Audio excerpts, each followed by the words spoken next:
इस समय मैं नगर पंचायत शंकरगढ़ की डूडा कॉलोनी में हूँ। यहाँ के स्थानीय निवासियों ने कई बार कंप्लेन किया और जिस पर कई बार शिकायतें भी दर्ज हुई, लेकिन आज तक डूडा कॉलोनी की जो दुर्दशा है उस पर सुधार नहीं हुआ। आज मेरी पूरी टीम अजय, पवन और मैं स्वयं इन लोगों के कहने पे, जो डूडा के निवासियों हैं, इनके कहने पर हमारी टीम अचानक दौरा करने, निरीक्षण करने पहुंची। तो यहाँ पे हम लोगों ने ये पाया कि यहाँ पे जितने भी देखिए गंदगियों का ये अंबार है। कभी भी इस बारिश के मौसम में हैजा, कालरा और संक्रमण जैसी बीमारियाँ पैदा करती हैं, जो कि यहाँ के लोगों के लिए बहुत ही दयनीय स्थिति का प्रमाण आप देख रहे हैं। पानी की व्यवस्था, यहाँ पे सीवर लाइन में गड्ढे हैं। सीवर का जो टैंक बना हुआ है, जो लैट्रिन टैंक है, उस टैंक पर इतने बड़े बड़े गड्ढे हो गए हैं कि कभी भी कोई भी जानवर या कोई आदमी या कोई छोटा बच्चा खेलते खेलते गिर सकता है और एक बड़ी दुर्घटना हो सकती है, घटित हो सकती है, ऐसा प्रतीत हो रहा है यहाँ पे अवलोकन करने के बाद। उसके बाद हम लोगों ने यहाँ पे पानी की व्यवस्था के बारे में जानकारी दी। तो पानी की व्यवस्था में यहाँ पे जो टंकी बनी हुई है, 3 साल से इस टंकी में पानी भरा ही नहीं। इतनी बड़ी कॉलोनी में किसी प्रकार से टैंकर द्वारा, एक ही टैंकर द्वारा सप्लाई की जाती है, जो कि प्रत्येक घर तक नहीं पहुँच पा रहा है। क्या है आप लोगों की समस्या? यहाँ की समस्या ये है कि जो है यहाँ के नगर पंचायत अध्यक्ष का कहना है कि मैं एप्लीकेशन दी, मतलब चेयरमैन के पास और अधिशासी अधिकारी के पास, उनका कहना है कि यहाँ से डूडा का कोई वास्ता नहीं है नगर पंचायत से। मेरा कहने का मतलब, अगर डूडा से मतलब नहीं है तो क्या यहाँ टाउन एरिया की टंकियाँ रखने के लिए और सभासदों के माध्यम से लोग पब्लिक को बसाने के लिए और यहाँ से पानी ले जाएं, तो क्या रोड नालियाँ तोड़ने के लिए ही उनका अधिकार है? अगर देखभाल करनी है तो यहाँ की बिल्डिंग और रोड नालियों का भी ध्यान रखा जाए ना।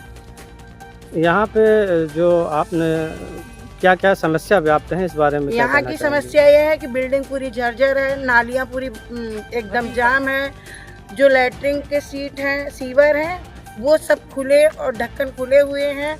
उसमें बच्चे या जानवर कोई भी गिर जाए तो कोई भी हादसा हो सकता है। बिल्डिंग इतनी जर्जर है कि लोहे की छड़ें दिख रही हैं छत की, और किस समय गिर जाए, यहाँ पब्लिक अपनी मौत को मुंह में डाल करके भगवान के भरोसे में रह रहा है। और अभी आपने जैसे बताया कि यहाँ पे पानी की बहुत विकराल समस्या है, तो पानी की टंकी तो पीछे बनी हुई है, इस बारे में क्या कहना है? पानी की टंकी बनी हुई है, जब तक डूडा वालों के उसमें था, तब तक पब्लिक को यहाँ सप्लाई के वजह से, सप्लाई के माध्यम से टंकी भरी जाती थी और फिर पब्लिक के पूरे छतों में जाया जाता था। जब से नगर पंचायत टाउन एरिया के हैंडओवर में हुआ ये बिल्डिंग, तब से टंकियाँ कभी भरी ही नहीं गई और उसमें जीव जंतु जो मर गए हैं उससे तो कोई मतलब नहीं, उसका ना तो कोई सफाई है। अगर वो टंकी सही हो जाए और उसमें पानी भरवा दिया जाए तो यहाँ की पब्लिक पानी के लिए नहीं परेशान होगी। मार्केट के लिए यहाँ से पानी जाता है, लेकिन डूडा कॉलोनी की पब्लिक पानी के लिए यहाँ से लेके अपने अपने 3-3 फ्लोरों पे चढ़ के कैसे जाती है, ये सबसे दुखदाई कष्ट है। सफाई व्यवस्था में कैसा है? सफाई व्यवस्था में जब एप्लीकेशन या सूचना दी जाती है तो वादे पे टाल देते हैं।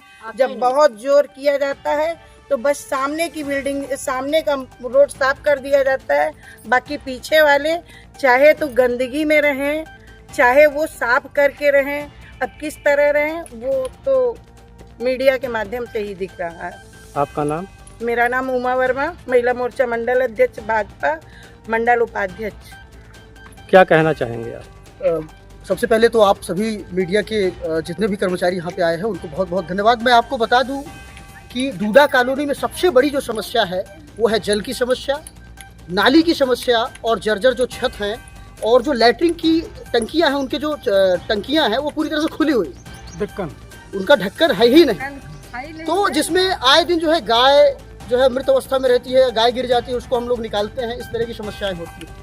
एक बृहद समस्या जो जल को लेकर है वो ये है कि बाजार में तो पूरा टैंकर जाता है, जहाँ सप्लाई इनको करना होता है वो सप्लाई करते हैं, लेकिन यहाँ के मूल जो जनता है, जो मूल निवासी हैं, मूल जो रह रहे हैं, वहाँ तक जल नहीं पहुँचता। इससे पहले आपको बता दें कि 8-10 दिन पहले जो है पानी तो पहुँच जाता था, लेकिन अब उसकी भी सुविधाएं ये बंद कर दी हैं और उसका कारण भी स्पष्ट नहीं कर रहे हैं। साथ में आपको पीछे साइड में एक बड़ा सा टंकी दिख रहा होगा, ये मेरे हिसाब से कई सालों से बंद पड़ा हुआ है और इसकी जानकारी क्या ऊपर तक दी जाती है और इसको क्यों नहीं बनवाया जा रहा है? आप लोग कोई एप्लीकेशन दिए? जी, एप्लीकेशन दिया गया, जानकारी दिया गया, वीडियो अपडेट करके दिया गया, लेकिन किसी भी प्रकार की कोई सुनवाई नहीं हुई। साथ में गंदगी इतनी भयावह रूप ले चुकी है कि ये जो बरसात का सीजन चल रहा है, इसमें किसी को टाइफाइड से पीड़ित हो जाएगा, मलेरिया से पीड़ित हो जाएगा, आए दिन कोई ना कोई बीमारी से ये पीड़ित होगा।